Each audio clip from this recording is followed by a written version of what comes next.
So, hello and welcome to this week's episode of the Turn 5 podcast, where we will be reviewing the Singapore Grand Prix and also previewing the Japanese Grand Prix. Let's get straight into things because we've got a lot to talk about. That was a pretty good race, wasn't it? This just pains me to say this after the amount of abuse we've held Singapore's way, but that was actually probably the best race of the season. I am putting that 100% down to the fact that they changed the layout because there was a decent amount of overtaking done down that straight. And there were far less crashes than usually happen in the 16 to 18 complex. True, but it was actually quite good. 4 cars legitimately fighting for the lead. Incredible. Yeah. I don't even care who the 4 cars are. Just from a neutral's perspective, 4 cars absolutely going at it. All of them with pretty equal chance of winning or losing the race for the last 15 laps or so. Fantastic entertainment. And the Red Bulls were pretty much nowhere, which was Yeah. strange to see. But I welcome guys because it spiced the race up a bit. Yeah, but even if... I mean, Max did a good recovery in the end, really, to finish 5th. But they were nowhere the whole weekend, which was odd. But then, even if he'd been sort of like joining the tail end of that group for first place, I still wouldn't have minded if he'd won, if it had been like that close, you know? If there had been good fighting and he just about managed to come out on top, sure, fine, okay, I'll take that. It doesn't matter that if you look through the history book, oh, it's another win in a row sort of thing. Not bothered. It was good racing. As it was, Carlos Sainz got his first win for Ferrari and brought back the smooth operator. But no, I think that is easily my early contender for race of the season. Yeah. Neil, not that early, is it? Okay, yeah, but we've still got a few rounds left, you know. And we haven't started up good races. We haven't started compiling the lists of nominees. So yeah, it's early by that standard. Japan usually throws up a good race. Circuit of the Americas is usually pretty decent. Brazil is usually very good. Las Vegas is an unknown. Could be good. Could be. Let's hope it's firmly in the former, but we just don't know. And then there's the likes of Abu Dhabi. Ooh. We've also got the return to Qatar. So well, Qatar was interesting because it made everyone's cars explode. Yes, and it gave us an Alonso podium. Yeah, so anybody could DNF in Qatar. Or have a puncture and ruin the race. That's unless they fix the curbs. Yeah. Which hopefully they haven't done. Let's hope they've not fixed them. I was going to say, I highly doubt it. I mean, they've had 2 years now. And I suppose the tyres are different now as well, so you don't know how they respond to them curves. Also true. So it might get better, it might get even worse. So Qatar's slightly unknown, but it wasn't a great race. It was just chaotic the last time we went. But yeah, so Singapore's definitely up there. That returns us to the debate that I sort of started last year of what makes a good race. Is it chaos or is it actually entertainment? Because chaotic can be entertaining, but entertaining doesn't necessarily have to be chaotic. Singapore was entertaining. Was good, but it wasn't really chaotic. There was an element of chaos at the end where George just decided, I don't want to win. But that was just pure entertainment. Whereas we've had what would be a pure chaos? 97 Spa lap 1. Yeah. Was it 97? So, late like that. The one we all know. But yeah, no, Bahrain this was... 2020, I guess, as well. Yeah. It good- was good stuff. 98. Oh, it was 98. Damn Yeah, it. 1 year out. Do I get a T-shirt from? What's his name? Never mind. It's an old person's reference. Radio Here's 2 what you could banter in it. But The DJ name. Yeah, I can't remember his name. I know what he looks like. He's bald and he's got Ken glasses. Bruce, Well, no. Yeah, that's him. Popmaster. He's not there anymore though. So. No, he's on Greatest Hits or something. shall we talk through the weekend then? But I mean, the only real yeah, talking point. Grand Prix. Well, yeah. Did you watch Is it? it, or did we just?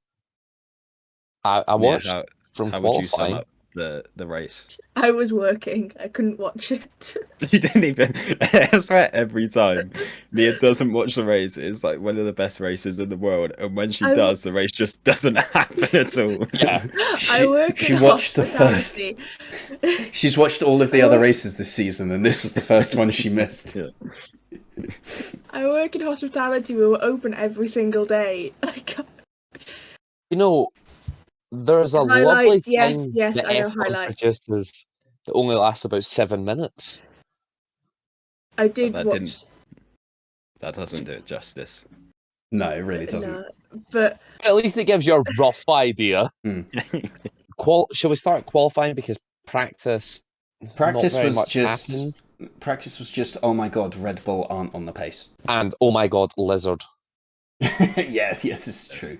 Lizard causes 2 yellow flags, dies. No further. Was it Lando that clapped it? I'm not Wait, sure. someone actually, Apparently, one of them got clapped at the end of a session. I think it was FP1. I think it was Lando.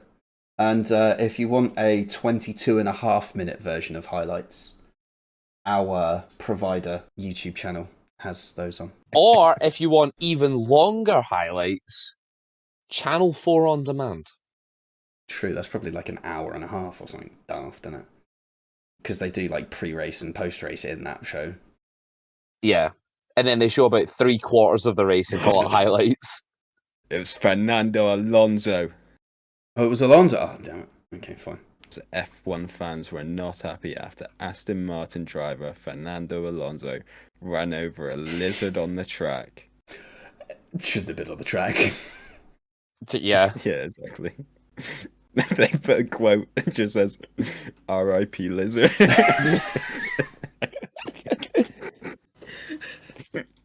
Anyway, so yeah, practice was basically just Red Bull slow and oh my god, a lizard qualifying.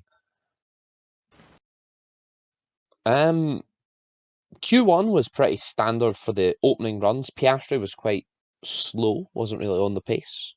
Oh, McLaren. He was on course to set a faster lap time Oh before the thing. yeah, which we're coming to. I'm just talking about first runs here. Yeah.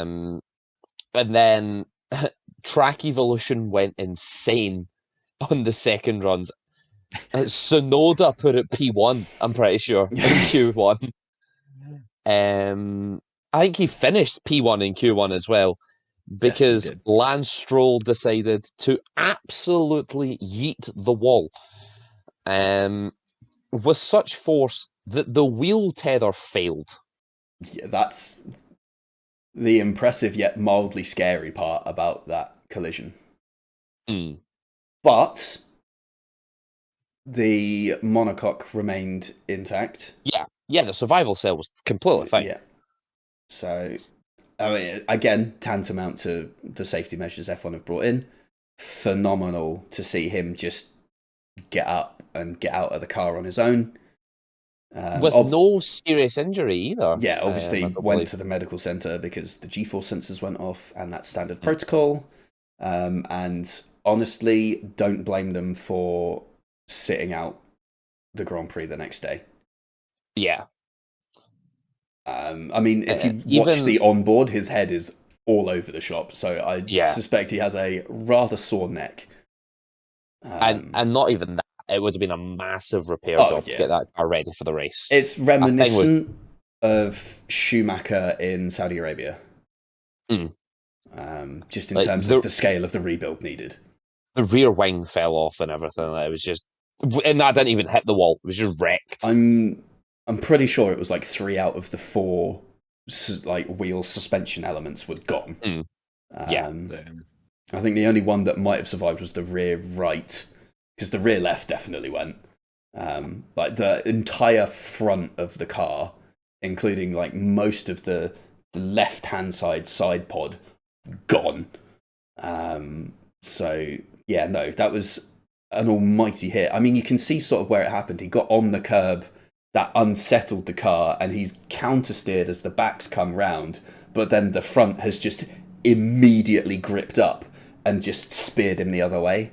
And it's just like we saw George do it in practice, but he was a bit further round the corner when his stepped out, and got, I guess, a bit luckier with the counter steering and the gripping up, because he escaped that completely unscathed. But I mean, it's just one of those things. He's reflexed, caught the car, but then the car's caught itself too well, and gone.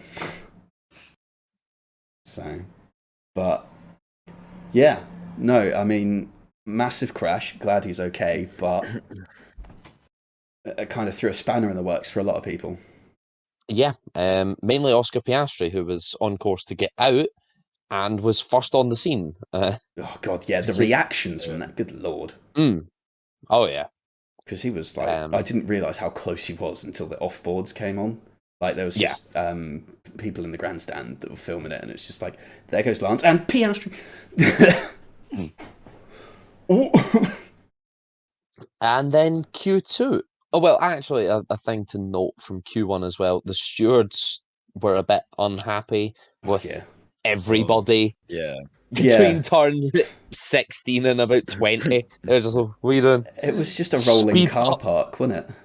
Yeah. It was nuts. And did the first of Max's impeding incidents take place in Q1? I think they both happened in Q1. No, because he got called for 3. Did it? I thought you. Well, one of them was the one with everyone else. It was just wasn't it? Then one was with Tsunoda. I don't know. And then one was in the pit lane. Was pit lane? Yeah.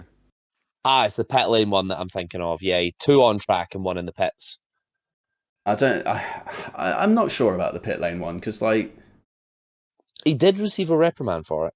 Yeah, but I mean, you know, what else is he really gonna? He's in the pit lane. We've seen it a dozen times, and loads of people have gotten away with it. I think the only difference is, instead of him going at like 1 mile an hour, he's come to a complete standstill. Whereas other drivers in the past have just been very steadily rolling forwards, and probably that's how they've avoided it. I love how GP tried to cover it. It's like, you okay there, buddy? Like, say you've got a problem. Yeah. Now is probably a good time to talk about how lenient the Singapore Grand Prix stewards were during qualifying. And the race, the race to a point, but mainly qualifying. And I think 3 impeding incidents were decided penalty worthy, and all 3 of them just came with a reprimand. Which is surprising, because usually impeding is a slam dunk 3-place grid penalty. True, but but there was the one on Sargent and Stroll, wasn't there? Give me a second, I'll be able to tell you. So I think that was on Stroll's first one. Yeah, because that's why Stroll was last. Yeah. Which is why he was pushing so hard on his lap, and the accident happened.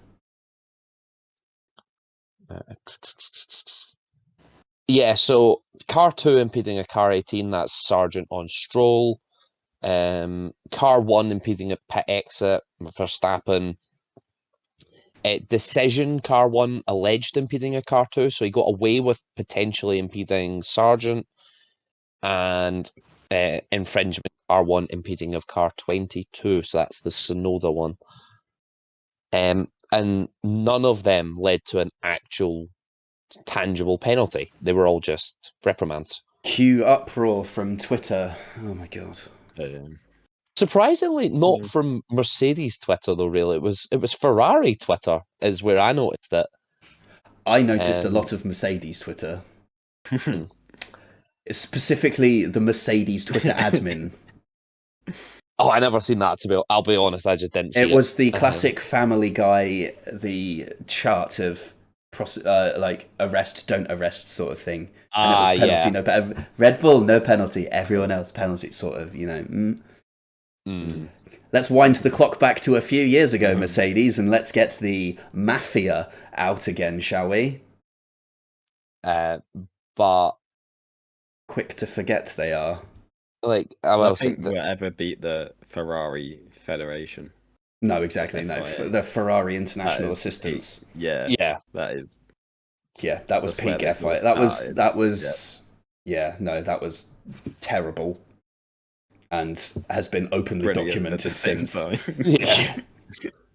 It's insane. It's just like, oh, Ferrari want this. Okay. Sure. Oh, you were cheating. You were cheating with your engine. Cool. No worries. No, but like even before that one, because you're on about like the recent one with Charles Leclerc was driving. Yeah, like, I'm talking 2003, 2005, that sort of era, when it was just like Ferrari appealed for technical regulations on other teams' cars and got them, and even though it wasn't actually illegal, but they still got their way. They must have deleted the tweet. Oh, well, it will forever remain in someone's screenshots, I'm sure. Because I can't find it. So was it definitely Mercedes, and not one that just pretends to be Mercedes? No, it was full on Mercedes. Yeah, I can't see it. Yeah, no. To be fair, I did just think that the stewards were very lenient in general. When you look at Charles Leclerc, I think it was in Monaco, who got a 3-place grid penalty for exactly the same thing that Verstappen got a reprimand for, but the team got fined. It was like, the team could have given him more warning, but 3-place grid penalty for Charles. The team could have given him more warning, so we're fining them €5,000 and giving Max a reprimand. I sort of feel can we actually upgrade these fines somewhat? Like €5,000 is nothing. Yeah, exactly. And I'm pretty sure Carlos got a fine in like FP1 for speeding in the pit lane, and it was like €100. Yeah. Oh yeah. Those fines are always stupid. Yeah, but it's nothing. Like this is the pinnacle of motorsport with a multi-million-dollar budget. Make it worthwhile, but then none of the sports do. Like when a footballer gets fined for whatever reason, it's like less than a week's wages for most of them. Van Dijk got fined $100,000 for telling the ref to break it. Woe is he. That's what, 2 weeks' wages. Outrageous. Like the only fine, 1/3 of a week. The only fine that's really sort of had any kind of impact on Formula One is like the 100 million that McLaren got hit with. Like, I'm not saying some minor speeding offence in the pit lane needs to be $100 million. But let's kind of meet somewhere in the middle, and let's say like $10,000, $50 million. You just said $10,000. Yeah, like come on, €100 is. Oh, yeah, right. I thought, yeah. Nothing. Yeah, true. It's one Red Bull sandwich. And drink. Yeah. And then we came to the race. They've been cutting down this year, though, so fair play to them. So now the race. Oh wait, actually, sorry, Q3. Liam Lawson made it to Q3. Red Bull didn't even get Q2 to Q3. Let's look through this magical chain of events that happened. Alex Albon falls ill with appendicitis. Williams signs De Vries to replace Albon for the Italian Grand Prix. AlphaTauri sign Nick De Vries for the season. They sack him and replace him with Daniel Ricciardo. Daniel Ricciardo then proceeds to break his hand. They sign Liam Lawson as Daniel Ricciardo's replacement until he's better. Liam Lawson proceeds to knock out Max Verstappen from the Singapore Grand Prix qualifying. This is Alex Albon's fault. Do you know what the best part about this whole thing is? Liam's not being considered for the seat next year. Madness. Yeah. See, I've heard different things. Red Bull. I've heard a lot that AlphaTauri are going to sign Daniel and Yuki next year. See, I've heard that Red Bull are considering Yuki for the test driver, essentially the third driver role, and that they'll sign Danny and Liam. Not sure I've not Yuki heard would take either, that. Honor. Yeah, But- exactly. I don't think Yuki would be too pleased. But considering he doesn't have a drive at the minute anyway, maybe it's better than nothing. True. But yeah, so Liam Lawson, Q3, fantastic for him. Which actually put Nia's prediction of Liam Lawson pole position on the cards. She was the only Oh. one that had a pole position person in Q3. Oh, God. That is brilliant. But So it wasn't dumb. to be, as Liam Lawson qualified P10. Yeah. And we got a Ferrari on pole again. If you just take a 0 from that, then Sorry, let me just rub out that bit on the Yeah. trophy. Yeah, hang on. yeah. You just rub out that bit on the website and everything, FA documents, and 10th to 1th. Once. But yeah, so that was good for Liam. Russell, so close to pole position. What was it, 0.04? I think it was two Yeah, of it's, them that were Yeah, and I think Leclerc was 0.07. thousandths Yeah, behind George or something like that. It was pretty close. Then Lando was up there as well, and then Lewis was P5. Yeah, it was a decent grid. Stinky that. Hmm. Stinky that from Lewis, wasn't it? I didn't see it, I'll be honest. He's half a second nearly off Russell. Not ideal, but he finished the race. Yeah, he did finish the race. In the It's not podium about places. It's not about where you start. But yeah, so then the race. The first, to be honest, about the first 20 laps were pretty dull. But see, Um, I quite enjoy the tactics behind it though, Mm. because Yeah, and- it was just waiting for the pin to be dropped and go.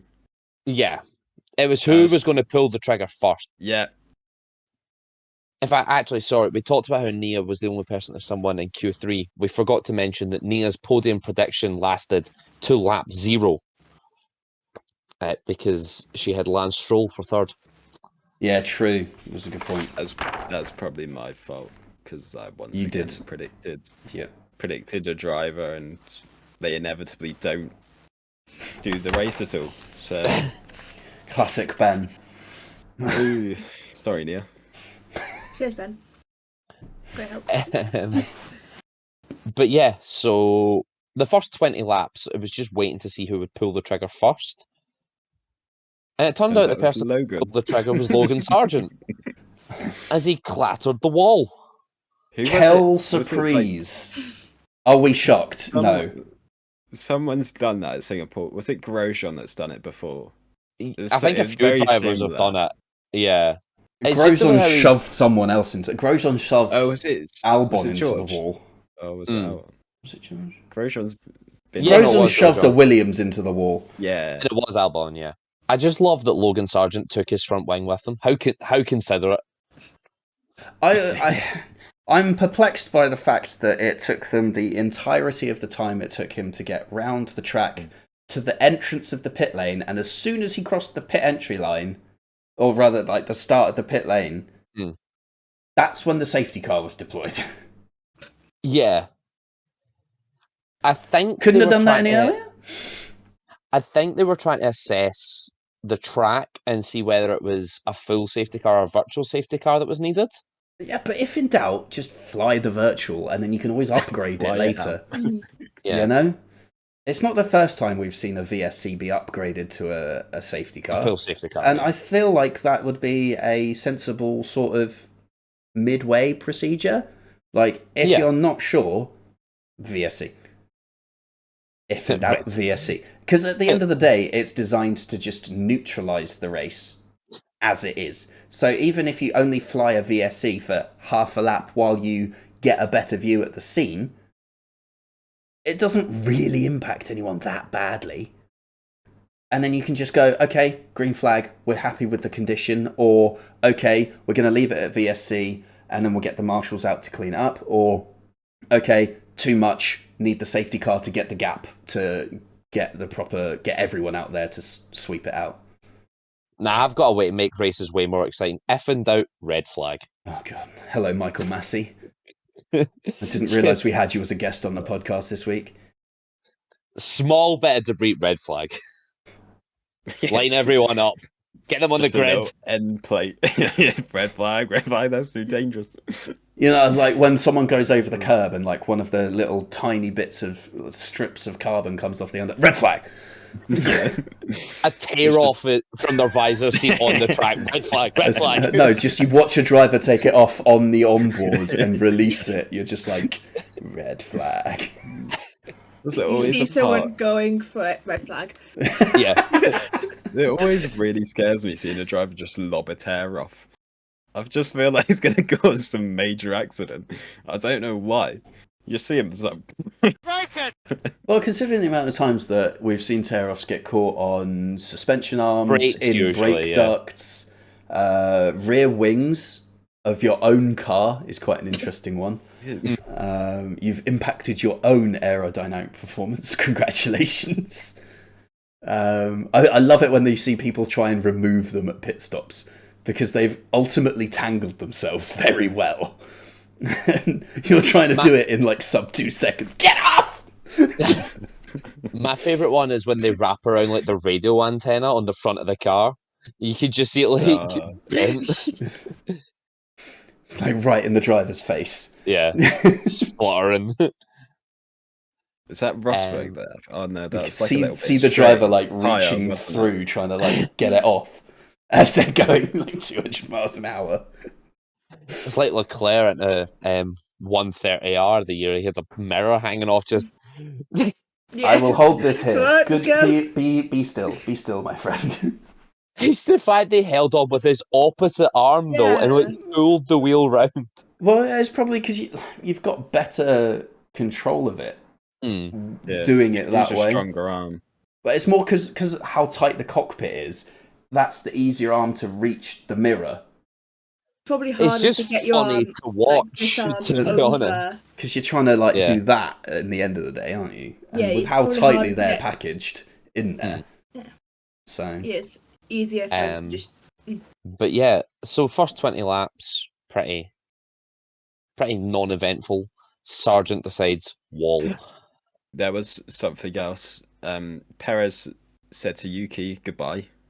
Yeah, true. And it was never spoke of again.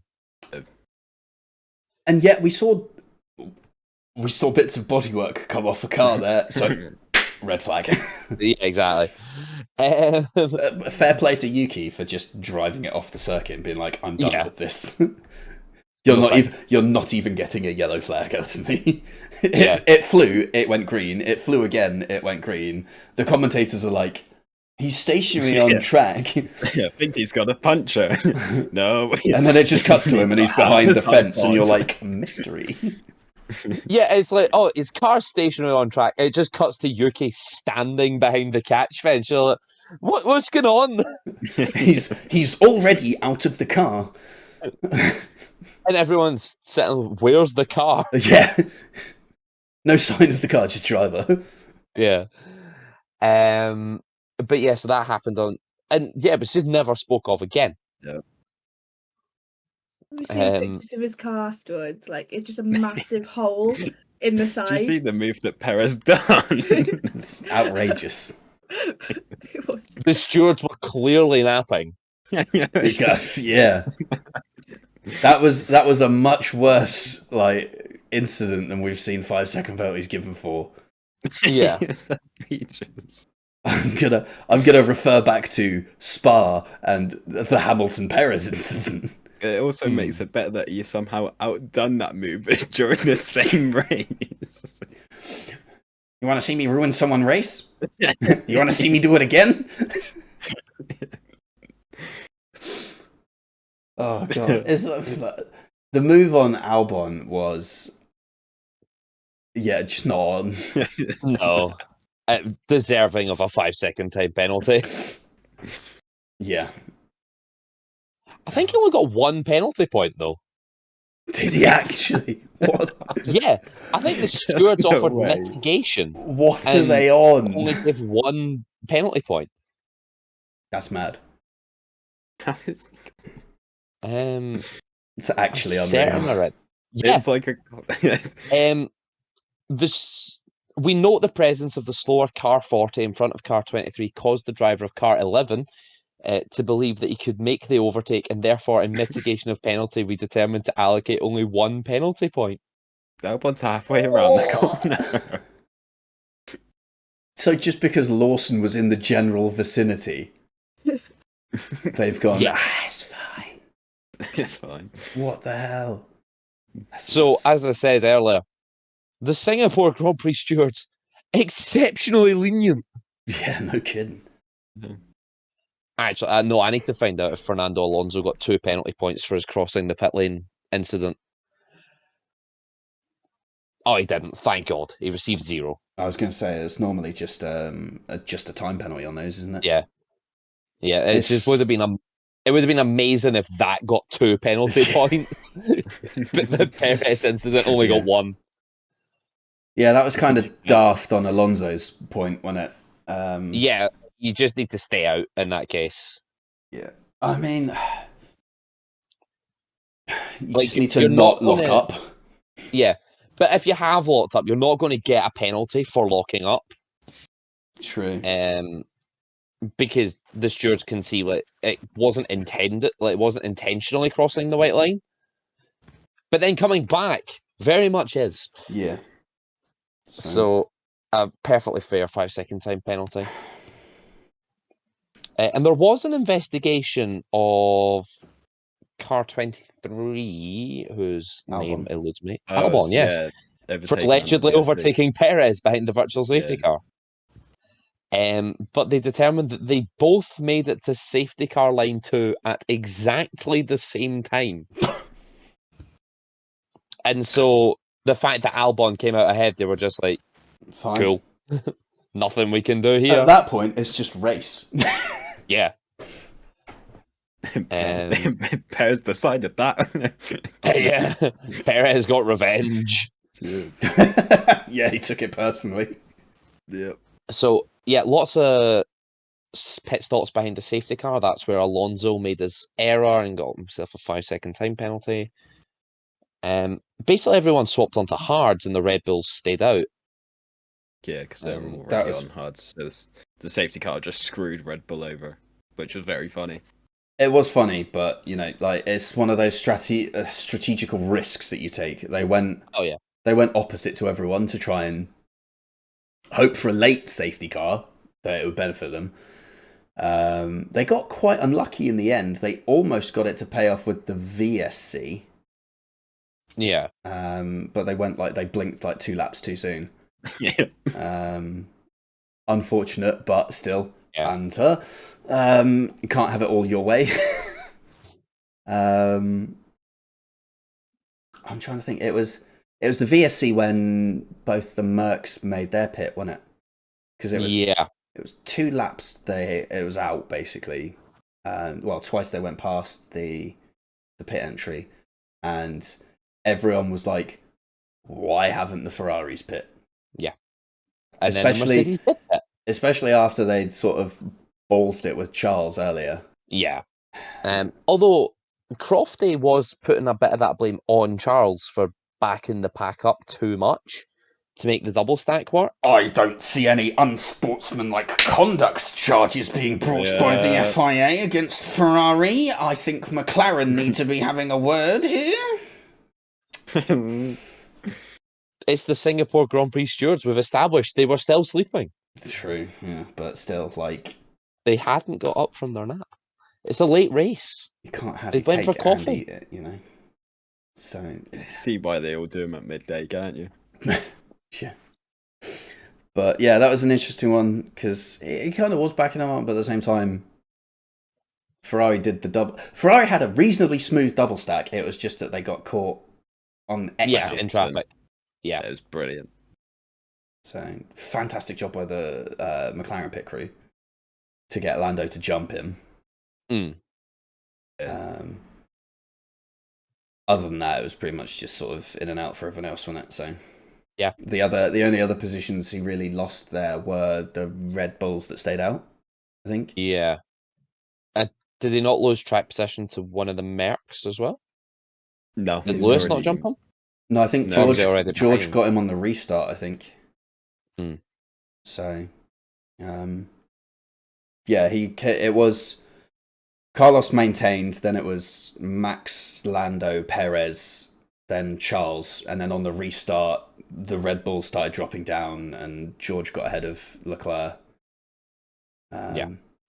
So, it wasn't ideal from a Ferrari standpoint, but then again, that's basically the statement of their decade. Pretty much. This is so tragic from their point of view. Well, at least they won the race. And that's True. the main thing for this weekend. It was just the fact that it was just like, yes, we need a 5-second gap in 5 laps. Yeah. He's like, George is there? This car can't just not be here. It was really weird. It was like Ferrari saying, here's Charles. Please accept our sacrifice and let Carlos win. Pretty much. Please. We just want this one. And then everything settled down after the pit stops. The Red Bulls started going backwards. And then there was the VSC, and the Mercs decided, strategy bingo! They rolled the dice and slapped mediums on both cars. I was intrigued that they rolled the dice with both of them. Mm. Normally lose, when you really. true. Normally when you get a gamble like that, you sort of split. Yeah.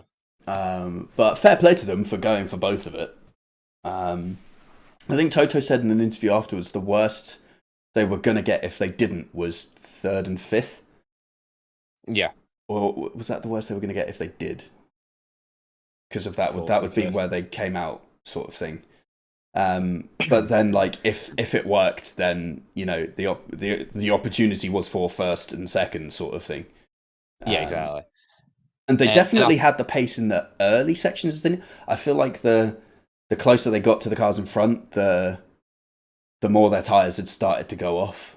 Yeah. I think had the race been maybe 3 laps longer, they would have won. I mean, George wouldn't. Yeah, Lewis would have won the race.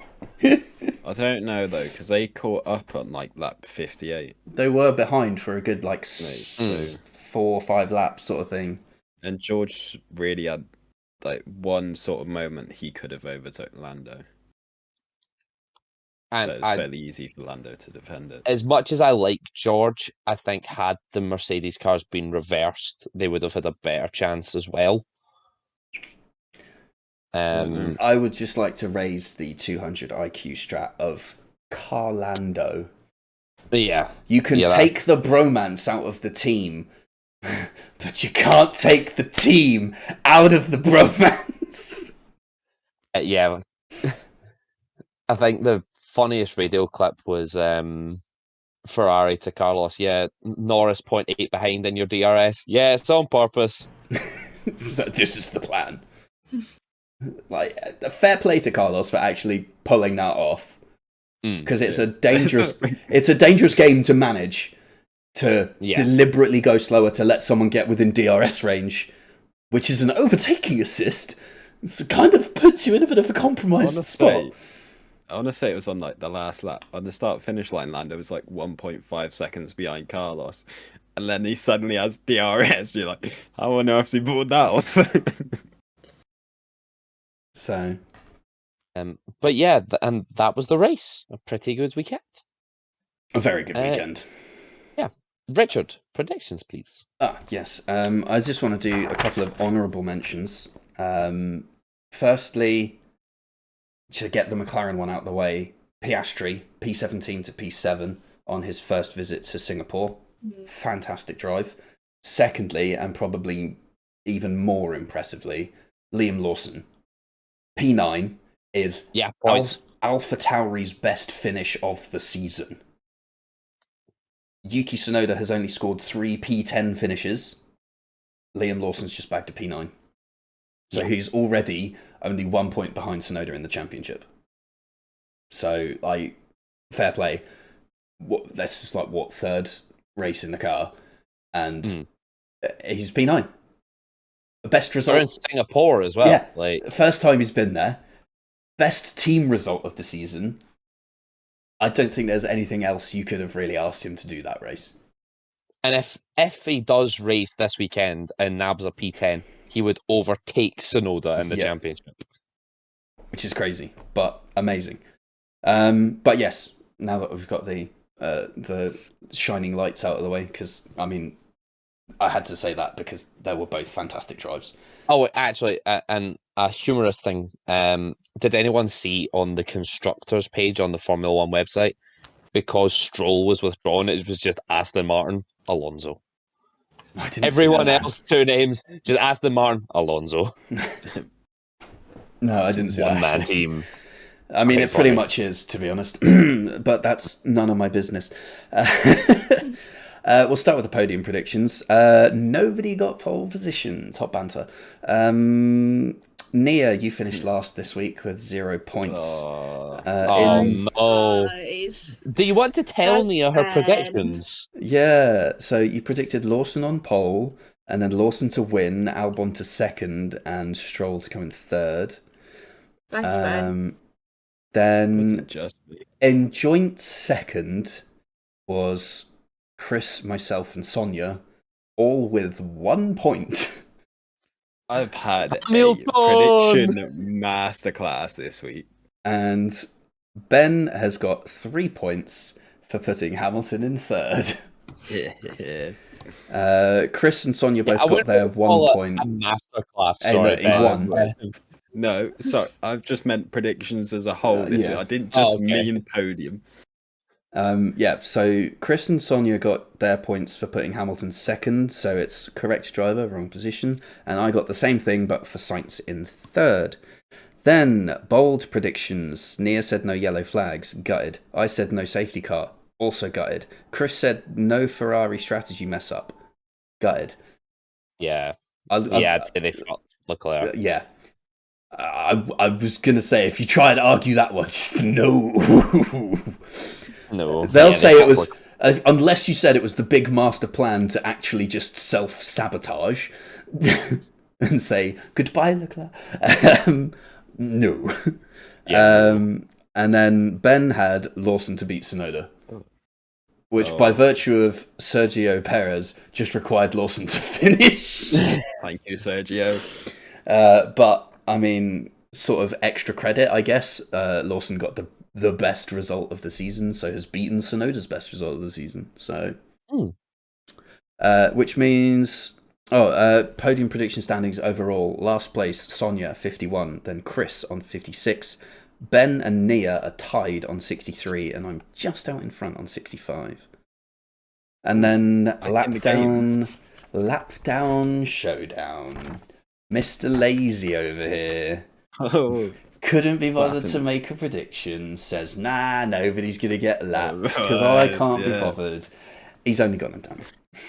Oh. Nobody got lapped. that is shocking, isn't it? Unbelievable. Turns out you don't have to work hard in life at all. You could just get away with doing nothing. Work hard? Nah, hardly working. Yeah. Well done, Ben. Yeah. And speaking of predictions, guess what, everybody? It's Japan It's race time. week. We need to Time to get predict everything for wrong. Japan. What was that I said before we started recording, Richard? 53 laps? Yes, indeed it was. Scheduled. Let's remind you of last year, where we did not get 53 laps. And there is the possibility of monsoon weather, although I haven't checked. You said scheduled for Singapore as well, yet we got the full running for that, so you know. We did. Weather forecast. Weather radar, here we go. No, I don't want the live radar. No, thank you. Forecast would be better.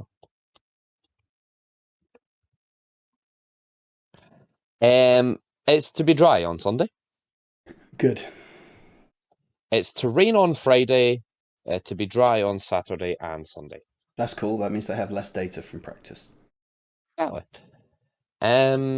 It's not a sprint weekend, so it's normal predictions. Let's start with pole position, please, Nia. Verstappen. Richard? I've also gone for Verstappen. Ben? I will also go for Verstappen. I'm going to go for Leclerc. Okay. Sonia's gone for Carlos Sainz.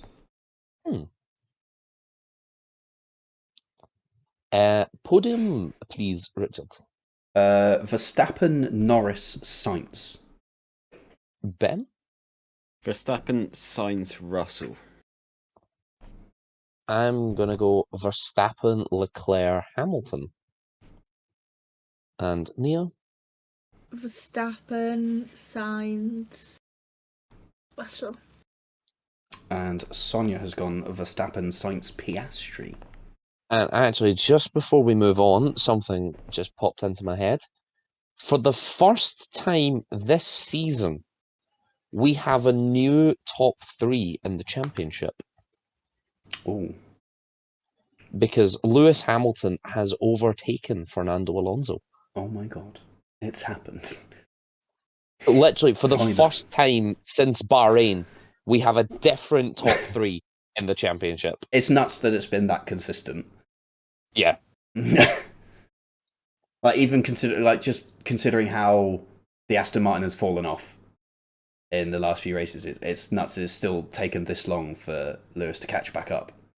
Yeah. So yeah, I remember Crofty saying that at the end of the race. And it just popped into my head. Bold prediction time. Nia. I had one earlier. What was it? At least 3 yellow flags, and I'm not sure if this bit actually makes sense, so I'll try and clarify. And/or safety car. So they could be a safety car, but I'm covering myself if there's not. Does that make sense? So at least 3 yellow flags and a safety car. Does that mean... Or 3 safety cars. 3 safety cars. No. 3 safety cars. Yeah, see, I think 3 3 yellow yellow flags isn't bold and/or enough. I would safety say cars. 3 safety cars would be acceptable as a bold prediction. Yeah. 3 yellow flags and 2 safety cars. Fine. Okay, Final we'll offer. accept that level of specificness. Final offer. The banker has accepted. Because the words "at least" were removed. So now it's a specific. At least. There must be 3 yellow flags and 2 safety cars. Unfortunately, the at least was already written down, so the at least is still in there. So I can't wait for this 5 safety car race, guys. Ben, have yours, please. At least 2 overtakes at 130R. That's quite good, actually. Interesting. That's going to look like I've written bore, because the 1 and the 3 have kind of joined up. At least 2 bore. Based purely on how bullied he was by the Japanese Grand Prix stewards last year, I'm going to go with Pierre Gasly, penalty-free weekend. So even if he speeds in the pit lane, that would disqualify it. So all weekend, no penalties for Pierre Gasly. How many points is he on now? Oh, I'd he's say- popped right down. Yeah, he's Yeah. safe now. Okay. Right. All of his points have come off, pretty much. I say but to he make gained it so bold. many last year at Yeah. Japan. But that was one race. I'd say to add another driver to it. Okay. All right. So do two drivers. Alpine penalty Yeah, free right, weekend. yeah. Okay, yeah. Okay. Yeah. Yeah, that's I'll fair. take that. I'll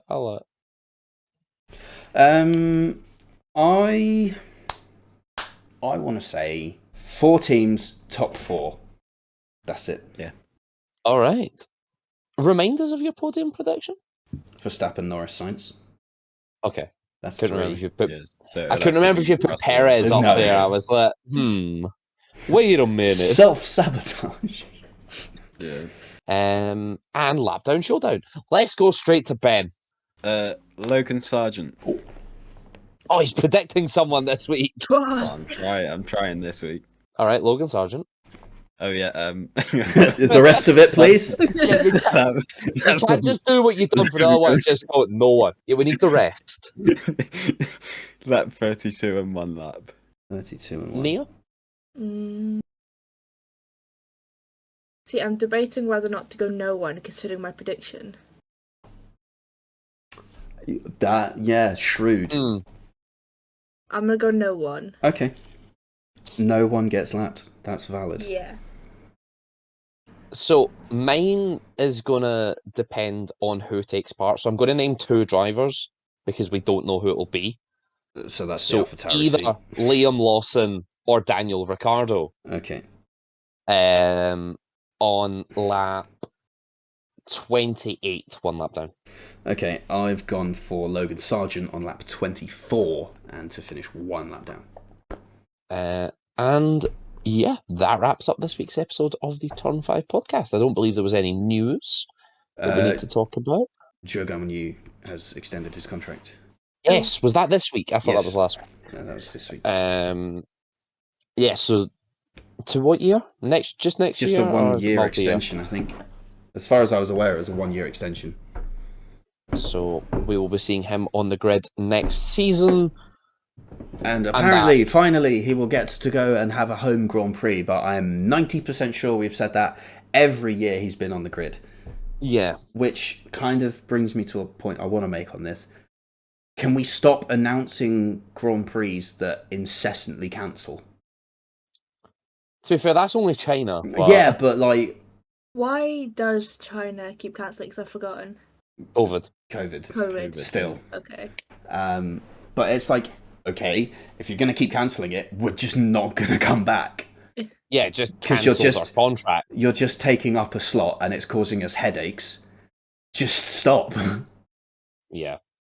Like, I feel at this point they've messed F1 about so much that they can not really have a leg to stand on when it comes to, but we've still got this on the contract that we haven't fulfilled. And it's like, yeah, but, you know, we've been everywhere else. I think in 2020 and 2021 we can give them a pass. Yeah. But last year and this year, yeah. Come on, get it together. Also, happy birthday Esteban Ocon yesterday. What a present. Engine blow up. He got his candles in his car. And happy birthday to Rich as well. Gonna sit here and edit this on the evening of my birthday. Pog. Happy birthday. Thanks. I'm just scrolling back through the news. today. Shut up. And 27. Yeah, I guess Oh, some Turn 5 related news. We will once again be at attendance at the British Grand Prix. We? Yeah, as a royal podcast, we. Yeah. The podcast will be represented at the British Grand Prix 2024 because I'm going. Get a shirt made. Yeah. I mean, if you're willing to come up with a design idea, because I can't do that at all. Just slap the logo on the shirt and be done with it. I will wear the shirt on the Friday. What? What do you mean, on the Friday? What a coward. Because I need to wear I need to rep my merch for Mercedes on the Saturday and Sunday. It's the rules. But I will wear it in the grandstands on the Friday. Fully visible unless it starts raining. Then I'll have a jacket on. So he'll have a jacket on. It's Silverstone. What? No, it was dry this year on the Friday. Yeah, so it's gonna be raining now. But yeah, that's fine. I will wear a Turn 5 t-shirt to Silverstone next year. That's fine with me. Yeah, can confirm. Joe Guan Yu's deal is 1 year. Cool. I decided to patch the Thursday because they wanted £100 to go and see some concerts, and so no, thank you. Does it say who was going? No, they'll announce that like 3 weeks before the Grand Prix. So you could pay the Why not? £100 and it's utter gaff, or you could pay the £100 and it's great. Like this year, it was someone I've never heard of. I can't remember their name. Jess Glynn and Calvin Harris played the Thursday. To be fair, Calvin Harris is a bop. Calvin Harris be good, but Jess Glynn, Christ almighty. Jess Glynn was actually all right. Her set was pretty Yeah. decent. She's got some good tunes. What's that plane company that? Jet Two. 2. Yeah, it's like if we got on one of their planes. Yeah. That song did round off the set, to be honest. Yeah, Jet 2 are really bad, especially when it's their like phone line call and you're trying to get a taxi to the airport because you're going to be late for your flight, and all you've got is Jess Glynn down the phone for 40 minutes. I can't remember who played the Friday night this year. I know the Black Eyed Peas played the Saturday night. And again, I don't know who played the Sunday because I was tired and went home. But yeah, so there will be correspondence from trackside, and depending on the internet situation, it was pretty good this year, but it might be crap again next year. I will do my best to live tweet as much as I can. And hopefully Anything else? in 16:9. And yeah, any video will be recorded in Just landscape. I will not use director's mode. It was an experiment that Snapchat. failed. Well, I only used Snapchat once, and that was for my own story. No excuse. And But- slow-mo flags. Where was that this year? Yeah. Nowhere. Even I got some at Formula E. there weren't any opportunities for slow-mo flags. It's outrageous. I don't buy that. Not in the slightest. Not Yeah. considering how many flags you showed us the year before. That's true. I did get a lot of flags in Monza, but that's because there was a Marshall post right across from me. Unbelievable, Jeff. Been Um, deprived. But it's going to be a new grandstand, so different views for the race on the Sunday as well. Which one are you in? I'll take guesses. Let's take guesses. Cops. You can't remember. No, I know exactly where I am. I paid for the tickets today. I know where I booked. Lovefield. Nia, any raises? Oh yeah, I forgot. Beckett's. Nia knows. Yeah. It is Beckett's. I forgot with his Um, grandstand as well. I was trying So- to remember where you've been because you were in club I was in one Vale year. year 1, Village last year, and Right. we've moved around to Beckett's. And to be honest, if I do it again, it'll probably just be Beckett's because it's got the best view of the circuit. Yeah, that's fair. Because you can see, Farm and the Loop and The Village. Loop, yeah. You can see obviously Maggots and Beckett's, and then you can see down the Hangar Straight, and also just in the distance you can see Vale. So there's so much you can see from Beckett's. It's just the best grandstand. But of course, on the Saturday and Sunday, roving grandstands are still an option, so I will get some views around the circuit. Apart from the Hamilton A and Abbey B grandstands, because Silverstone have decided they like money and made them reserved. So you can't sit there, which is annoying. But yeah, we will be at the British Grand Prix 2024. And at some point, we'll try and get all of us to a Grand Prix of some sorts. 2028. Hey, look, I'm on full-time hours now, so I might actually be able to start saving up some money for something. So I You might know. Grand Prix get a new job. 2025. 3 years down the line. I might be getting a 2025. I might be getting a new job as well, so also maybe. 2025. We'll make it happen. Pog. But for now, thank you very much for watching the Turn 5 podcast. We will see you next week for the Japanese Grand Prix review. Ta-ra for now.